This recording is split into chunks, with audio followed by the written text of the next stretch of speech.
Goddag alle sammen. Jeg vil bare sige, at Danske Æg 3 kommer ud inden længe. Dato her. Det er den tredje installation af min Danske Æg-serie. I har hørt Danske Æg 1. Danske Æg.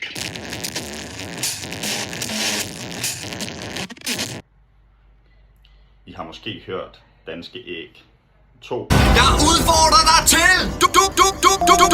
Danske Æg.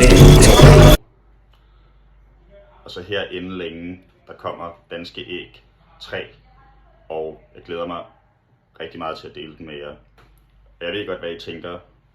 I denne her tid, hvor alt er 2'ere, 3'ere, 4'ere, sequels, prequels til den originale, at vi vil ikke have flere 2'ere, vi vil ikke have flere 3'ere, vi vil have noget nyt.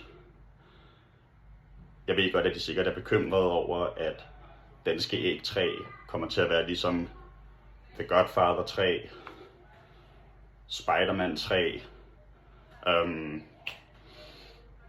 hvad er der ellers, 3'ere, andre 3'ere, som lidt har ødelagt en serie af gode film eller andre elskede kunstværker. Men der vil jeg så også bare lige minde jer om, at der altså også findes, du ved, Fast and Furious 3, Tokyo Drift. Vi har, hvad har vi ellers? Vi har The Good, The Bad and The Ugly, også en 3'er. Vi har Star Wars 6, og vi har sikkert også andre 3'ere, der faktisk var måske de bedste af de 3 film.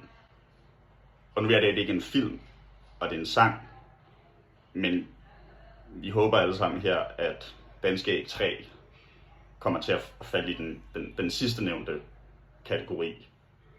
Så den kommer ud snart. Med stejlæg.